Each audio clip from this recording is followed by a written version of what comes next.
Moro Jarnatou, vous dites bien que c'est lorsque vous arrivez à Douala que vous vous rendez compte que votre papa vous a vendu. Pourquoi vous utilisez le terme vendu? Parce que c'est le mari même qui me dit qu'il m'a acheté. Tout le temps, il me dit qu'il m'a acheté. Il m'a acheté, c'est mon père. Donc, je n'ai pas le droit de parler quelque chose. Le premier jour, quand je suis arrivée à Douala, c'est ça. Comme il a ouvert sa bouche pour me dire que c'est la première fois que là où tu me vois, là, je t'ai acheté. Tu n'es pas venu ici là pour faire l'école. Donc, tu vas me dire que ton père ne t'a pas dit. J'ai dit que moi, mon père ne m'a pas dit. Mon père m'a dit que seulement je vais venir continuer l'école chez toi. J'étais chez son grand frère. Vous aviez 13 ans à l'époque? J'avais 13 ans à l'époque. Comme je suis arrivée, il a dit qu'il m'a acheté. Alors que moi, je ne savais même pas qu'il m'a acheté. Est-ce que votre maman était au courant de cette opération? Ma mère a constaté ça. Comme il a constaté que quand mon père est en train de me vendre, mon père lui a divorcé à cause de ça. Il a chassé, comme il a parlé. Un jour, je suis dans la chambre, je dors. Mon père entre. Mon père entre, ma mère était à la cuisine. Mon père entre, il commence à toucher mes seins comme ça. Là. Il appuie ici, moi je dormais. Mais votre papa? Mon père, vrai père. Je suis me réveillée comme ça, voici ma mère qui était en train de retourner dans la chambre. Elle demande qu'est-ce qui ne va pas. Pourquoi elle entre là où je dors? Pourquoi qu'est-ce qui ne va pas? C'est là-bas qu'elle commence seulement à taper ma mère. Pour dire que ma mère c'était, je suis sa fille, donc ma mère n'a pas le droit de parler. La discussion a commencé là-bas, elle a dit que ma mère prend les habits pour partir. Elle a divorcé ma mère. Comme elle a divorcé ma mère, elle m'a pris pour m'envoyer chez sa mère, chez ma grand-mère. C'est là-bas que je suis grandie. Jusqu'à ce qu'il m'a enlevé pour m'envoyer à Douala. Oui. Oui, c'est comme ça que ça s'est passé. Oui. Alors, vous quittez Bamenda, c'est ça? Oui, je sors de Bamenda. Pour Douala. Oui, et lorsque vous arrivez à Douala, vous êtes bien accueilli ou vous êtes mal accueilli par celui qui se passait pour votre oncle? Je suis bien accueillie. J'ai trouvé que sa première femme a préparé tout. A préparé devant les gens. Les gens sont venus pour me saluer. Tout le monde vient me guetter comme ça. Moi, j'étais assise comme ça. Je me demandais qu'est-ce qui ne va pas. Pourquoi tout le monde vient me regarder comme ça? Alors que moi, je ne savais pas. Ils sont en train de venir pour regarder la nouvelle mariée. Moi, je ne savais pas. C'est la nuit que j'ai constaté que c'est le mariage.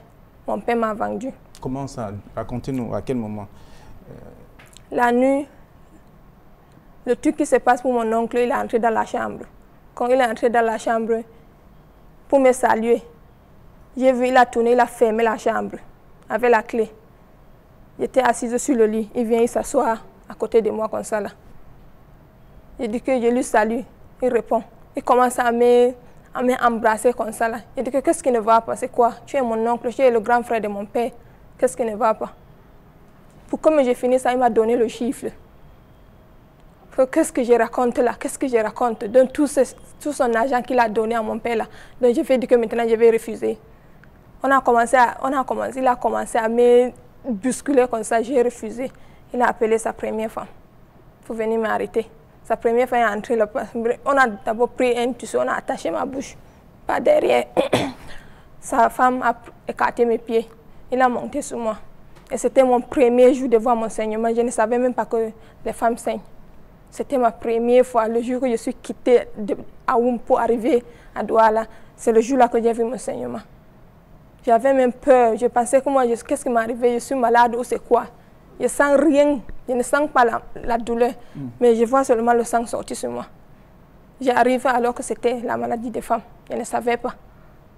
Avec tout ce sang-là, c'est le même jour que le truc-là a monté sur moi. Que c'est mon mari. Et qu'est-ce que vous avez fait après? Je veux dire le lendemain. Vous êtes toujours resté là-bas? Je n'avais pas le choix. En sortant, il ferme la porte, il part. Quand il n'est pas là, sa femme est là pour me surveiller. Quand il n'est pas là, sa femme est là pour me surveiller.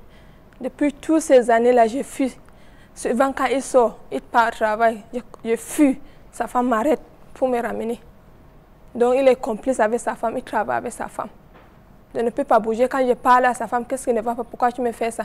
Sa femme commence à me dire que moi, mais je suis passée par là-bas. Donc, toi, mais tu n'as pas le choix. Tu vas supporter ce que j'ai supporté. Alors, à quel moment vous faites le premier enfant? Vous saviez quand même que vous étiez enceinte? Je ne savais pas. Et qui vous a dit que vous étiez enceinte? C'est comme quand je suis commencé à tomber malade, j'ai commencé à vomir comme ça là. Alors que les voisins venaient me regarder, commençaient à dire que peut-être elle est enceinte. Peut-être elle est enceinte. Moi, je ne savais même pas. Je suis seulement moi dedans, fermée comme ça, parce qu'ils connaissent que je vais fuir. Le temps qui m'a laissé en train de sortir, c'est quand le ventre est déjà sorti. Le ventre est poussé, c'est le temps là qui me laisse sortir, aller au salon. Je ne pars même pas au marché. En partant au marché, il faut que la moto est devant la porte. Je monte avec quelqu'un, je pars au marché. Je reviens. Je ne peux même pas bouger. Je ne peux même pas fuir. S'il n'est pas là, je tente de fuir. Sa femme est là pour m'arrêter, pour me retourner, pour appeler. Tout ce que je fais, sa femme appelle pour dire que voilà ce qui se passe, voilà ce qui se passe. Ta femme est en train de faire comme ça là. Je ne peux même pas bouger. Alors, ça a duré combien de temps, tout ça? Ça fait déjà 9 ans, ça pas 10 ans comme ça là. Depuis que ça s'est commencé comme ça là. Vous êtes resté dans cette maison puisque vous avez trouvé une première femme. Donc vous étiez la deuxième alors? J'étais la deuxième. J'ai trouvé la mère. Ma mère. Je peux même appeler ma grand-mère parce que sa deuxième fille, elle me dépasse même. Elle est née avant 2 mois, 3 mois comme ça, avant que je suis née. Sa deuxième fille. C'est comme si moi j'ai trouvé seulement ma grand-mère et mon grand-père. C'est là-bas que mon père m'a pris pour m'envoyer que c'est le mariage.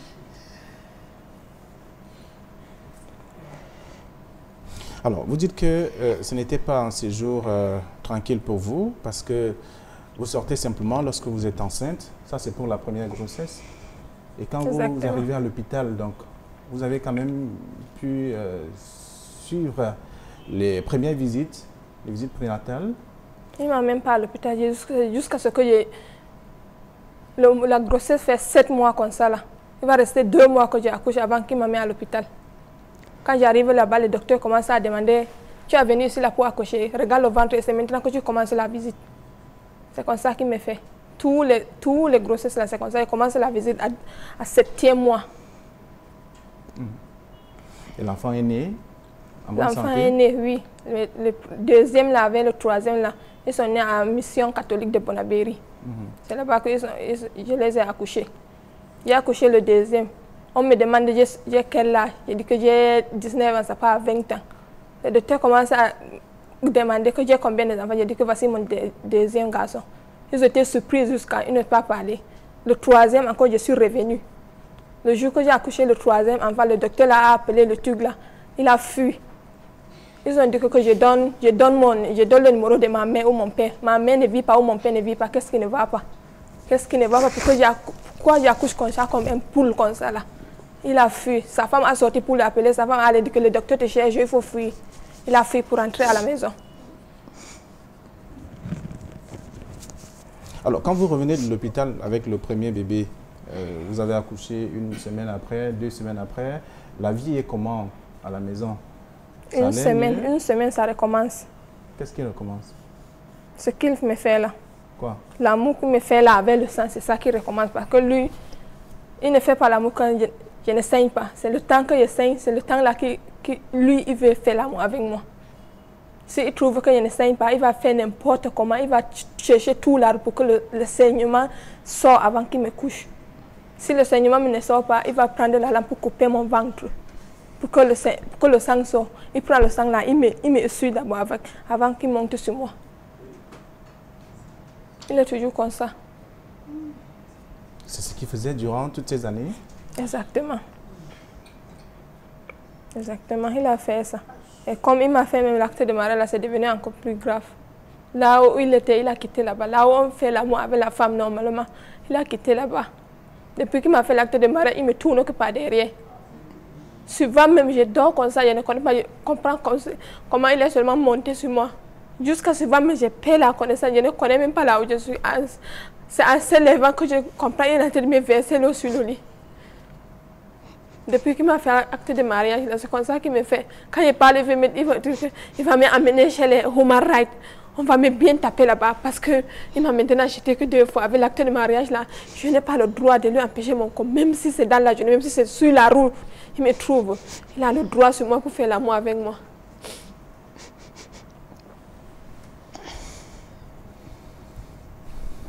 Zoulayatou, Oui. pourquoi vous pleurez? Ça m'énerve jusqu'à... Ça fait mal dans mon cœur.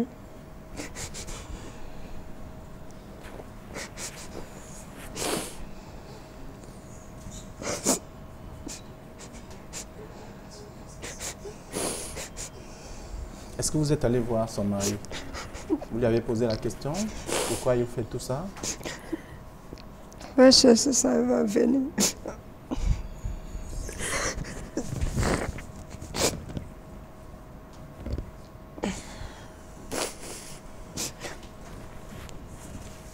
Il a dit quoi, le mari de votre sœur? Le mari de ma sœur, parce qu'il y a quelques sujets qui sont passés là-bas et dit c'est moi. Mais elle trouvé problème un peu avec ma sœur. Elle dit que c'est moi, je ne vais pas rester avec lui alors que je connais rien. Je connais rien. Comme ma sœur est fille venue, c'est moi. Elle dit que voilà maintenant, c'est moi j'ai fait. On dit qu'il faut j'ai cherché ma fille, ma sœur.